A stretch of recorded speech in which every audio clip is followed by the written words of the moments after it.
আজ থেকে প্রায় 180 বছর আগের কথা। কামারপুকুর থেকে দক্ষিণেশ্বর যেতেন মা শারদা পায়ে হেঁটে। মাঝখানে পড়তো তেলো ভেলোর মাঠ। একদিন মা তার কিছু সাথীর সাথে বেরিয়েছিলেন। শুরুতেই মা বলে দেন যে আমার আজকে শরীরটা ভালো নেই, তোমরা এগিয়ে গিয়ে তারকেশ্বরে গিয়ে ওঠো, আমি একা একাই পৌঁছে যাব। মা যখন হাঁটতে শুরু করে এবং তেলো ভেলোর মাঠে এসে পৌঁছায়, তখন মায়ের পায়ে একটু ব্যথা করতে শুরু করে। এমন সময় হাড় হিম করা চিৎকার, দৈত্যের মতো কালো চেহারার এক প্রকাণ্ড ডাকাত লাঠি ঠুকে এসে মায়ের মুখোমুখি দাঁড়ায়। মা বুঝতে পারেন তিনি ভীম ডাকাতের পাল্লায় পড়েছেন। তিনি কর্কশ গলায় মাকে প্রশ্ন করে, কে তুই, কোথায় চলেছিস? মা বললেন, আমি তোমার মেয়ে গো বাবা, শারদা। দক্ষিণেশ্বর যাচ্ছি তোমার জামাইয়ের কাছে। বিচলিত না হওয়া গলায় মায়ের এমন উত্তর শুনে মন গলে গেল ডাকাতের, এবং হঠাৎ এক অলৌকিক আলোতে ভরে যায় তেলো ভেলোর মাঠ। এবং ডাকাত ও মা শারদা দুজনেই অনুভব করলেন যে মা কালী সেখানে এসে দাঁড়িয়েছেন।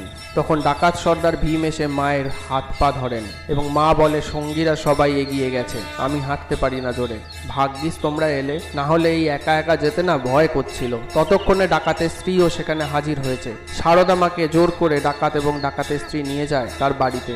মাকে খাইয়ে পরম যত্নে বিছানা পেতে দেন মাটির দাওয়াতে। পরের দিন ভোরতেই ভীম নিজে মাকে পৌঁছে দেন দক্ষিণেশ্বর। মেয়ে রূপে দেখাই শারদা মাকে প্রতিষ্ঠা করেন ডাকাত সর্দার ভীম, এবং এই মাঠটি তেলো ভেলোর মাঠ ও কালী ঠাকুরের মূর্তিটি ডাকাত কালী হিসেবে পরিচিত।